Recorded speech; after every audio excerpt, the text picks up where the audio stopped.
ora kuat. Makome pun mboten sampai Kanjeng Nabi. Derajatipun ora sampai. Wis Muhammad, kowe tak terke tekan kene wae. Paribasan aku diterke Mas Lilik arep kepanggih Pak Kaji gur tekan pintu gerbang itu. Wis Mas Tahir tak terke tekan pintu gerbang. Kowe engko mlebu dhewe temonono Pak Kaji. Lah ngopo malaikat derajatku wis ora kuat. Aku kok nek marana kobong. Ora kuat ngendikane guru-guru ngaji kula. Makomnya enggak kuat. Sebab malaikat niku imanipun stagnan. Ora iso munggah, ora iso medhun. Panggah popok bae. Benten kali menungso niku nak nembe pikantuk hidayah imane niku saged melebihi imanipun malaikat. Nek nak nembe kedrop don luwih asor tinimbang iblis, tinimbang setan. Niku posisi manusia seperti itu. Nak lagi memuncak imane ora kaya wong. Wah, kados peristiwa menika akhiripun Kanjeng Nabi piyambak ingkang saged kepanggih kali Gusti Allah walaupun lewat kabir, boten saged berpapasan langsung lewat kabir pikantuk wahyu kapurih nindakaken salat sehari semalam awalnya 50 kali. Lajeng mandhap wonten langit ketujuh kepanggih kalih Kanjeng Nabi Musa. Nah, Nabi Musa niku kamangka wis seda beratus-ratus tahun yang lalu saderenge Nabi Muhammad lahir. Ning kepethuk. Berarti niku enten yang menafsirkan ketika berjumpa dengan Nabi niku sing kepethuk luwih. Ora jegere wong ini wis dadi lemah. Nggih tahu. Enten yang menafsirkan pengalaman spiritualipun. Dan kepanggih kali Kanjeng Nabi Musa langsung Muhammad cara saiki awar-awar. Nak kowe diperintahke Gusti Allah kon salat sedina sewengi ping 50 iki kira-kira umatmu mongko ora donga. Coba kowe njaluk kurtingan njaluk diskon promo. Akhiripun endingipun ngantos sehari semalam yang 50 kali sholat kantun 5 kali dalam sehari. Lah niku mawon sak sampunipun kepanggih Kanjeng Nabi Musa ya dikritik meneh Muhammad. Senajan sedina sewengi umatmu kuwi kon sembahyang kaping 5 ijik akeh umat-umatmu sing urung gelem nindakake. Burung sanggup nindakake, ijik akeh sing do bolong-bolong. Kita bapak-bapak ibu benten mriki salat tesih bolong-bolong mboten. Tesih. Oh berarti ya jumbuh karo omongin Nabi Musa nggih. Pun berapa ribu tahun yang lalu sampai sekarang omongannya sing mandi. Ijik ana umate sing salate tesih bolong-bolong, tesih ganyeng. Dat karo nyenge ijik akeh. Nyenge. Nah, pramila saking peristiwa menika kula panjenengan supados mengambil hikmah. Hikmahipun napa salah setunggalipun kewajiban sholat gangsal wekdal sebagai seorang muslim. Menika awit peristiwa Isra Mi'raj niku saderenge niku Kanjeng Nabi menika mengalami tahu-tahu kesedihan amargi setunggal dipun tilar kakekipun Abdul Thalib lajeng garwanipun lajeng pamanipun ingkang didik Bulawentak sing nom dilatih mandiri berdikari berjaga atas piyambakipun menjadi pengusaha besar dalam dunia. Kalau juga kami berbicara karena itu usia SMP karena menjadi pegawai cuma negara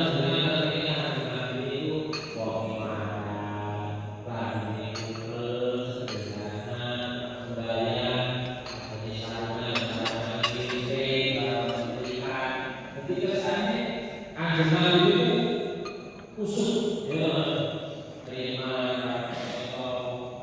padahal kanjeng Nabi itu sebenarnya nah ibaratnya dari satu film itu kalau film ini ini sangat ada yang sangat ada jadi pakai medis ala belanda yang pakai belanda itu kalau zaman kalau menikah sehari sehari tapi yang benar-benar itu kejawen berarti lakukan jauh jadi modernis tapi yo tradisionalis Kanjeng Nabi itu sebenarnya dia sangat modernis nyatanya sangat berubah adat istiadatipun masyarakat jahiliyah zaman dunia ke arah yang lebih baik.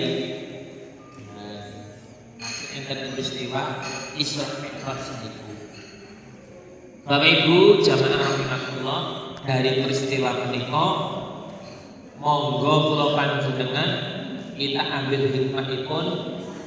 Kita sebagai seorang muslim hendaklah melaksanakan syariat Islam. Cara gampangane ya wong Islam iki kersa nindakake salat gangsal wekdal. Nggih siire nika subuh kalih rakaat, zuhur asar sekawan rakaat, maghrib 3 rakaat, isya sekawan rakaat. Sakubare salat banjur maca Quran, rampung maca Quran Gusti Allah paring ganjaran. Kita ngurau-urau negara. Nek iki masjid kendi. Kene nek besok nutup kene. Nggih, riyen niku angger bibar azan. Mula enten sing jawab guru kenal Mas Lilik. Enten bedan niku angger bar azan zaman riyen. Muazin niku mesti sambil menanti jamaah, ngenteni imame. Niku kangge puji-pujian. Dalam rangka karo ngantos sing enten dalem sebab ketika azan niku lho masyarakat itu sedo enak-enak sare kok. Urung karo nak gregal trekal-trekal ndang tangi. Nggih napa nggih? Tapi jenengan wayah sembuh. Pak kaji pun azan, jenengan yo jane yo krungu. Ning malah nyelake kempul. Nggih napa nggih? Wah, Pak, kok boleh dikrakep kene. Lah mula lajeng para alim ulama rumiyin kangge mengantisipasi niku kaliyan ngentosi jamaah kangge puji-pujian.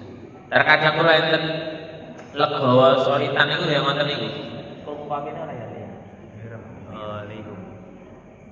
La ilaha illallah al-malikul hakul mubin Muhammadur Rasulullah Shadiqul wahil amin. Ngoten iki kali reneng ya karo ngenteni Mbah timli alhamdulillah pasien ngoten iki. Ini ada tak iki Mbah sepek-sepek sing tak nom mboten enten sing tak nom do ngendi ana kasur ya. Lah itulah pinteripun para wali-wali sanga rumiyin yang para ahli ulama riyin dalam merangkul para rakyat supados kersa tindak dhateng masjid. Salah satu caranipun enten tembang puji-pujian setelah azan niku. Terus syair sanesipun piye sih?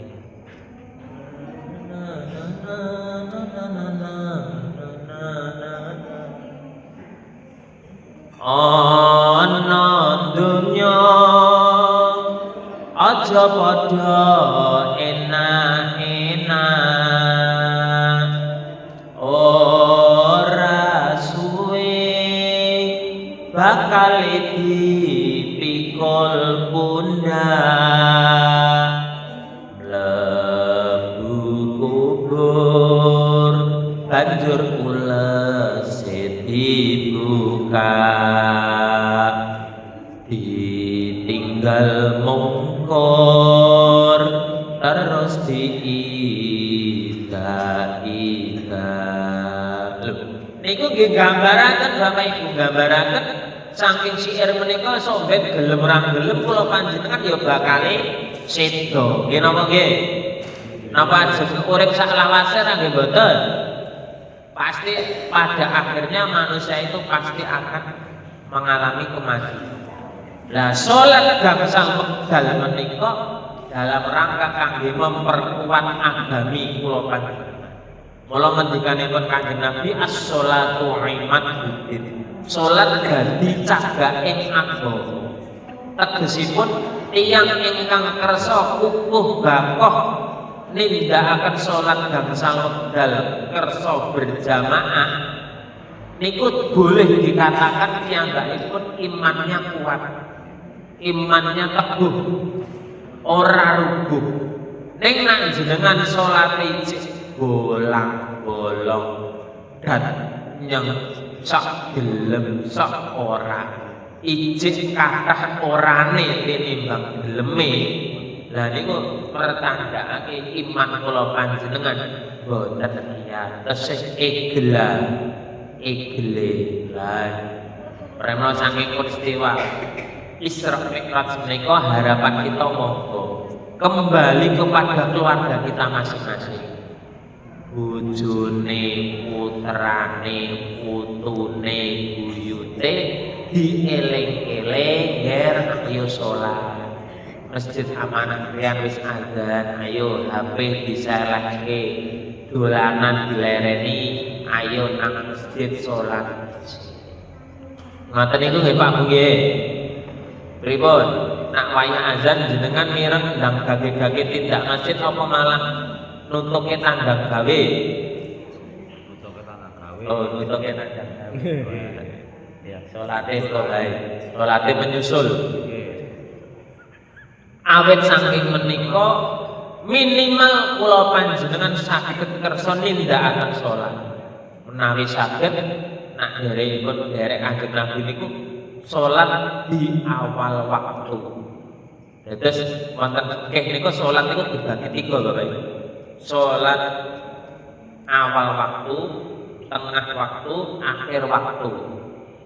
Niku nak cara ganjarane ya gedhe sing awal waktu. Umpamane kula gambarke salat zuhur. Salat zuhur menika manjinge jam 12. Dikatakan awal waktu nanti jam 12 sampai jam 1 siang itu umpamanya saged dikatakan salat awal waktu. Dengan salat sekitar jam itu berarti dikatakan sudah awal waktu. Nomor kali tengah waktu niku pertengahan jam 2 sampai jam setengah 3. Manjing ngasar, umpami ngasare niku jam 3 niku sampai setengah 3. Niku tengah waktu. Akhir waktu niku panjenengan setengah 3 sampai sebelum adzan asar. Niku akhir waktu. Lah nek padane ngasari kurang 10 menit jenengan nembe salat zuhur angsal boten. Angsal. Cuma niku di waktu yang akhir. Lah niku. Pramila setidaknya kula panjenengan bisa mengambil 3 waktu ini tetap jenengan lampahi sinaosa kepepet-pepet akhir waktu. Sing penting ampun ngantos ninggal salat. Niku pun tinggal produk-produk pun siap bagi saking kula cekap semanten Bapak Ibu pun jam 09.00 niki menggahke sekolanipun monggo kita sareng-sareng keluarga kula panjenengan sareng-sareng nglampahi salat gangsal wekdal kanthi pangajap mugi-mugi keluarga kula panjenengan anak turun kula panjenengan kagolongaken tiyang-tiyang ingkang beriman ingkang patuh taat nindakaken perintah agami Islam. Maka tenan cekap semanten mugi wonten manfaatipun. Billahi taufik wal hidayah. Assalamualaikum warahmatullahi wabarakatuh.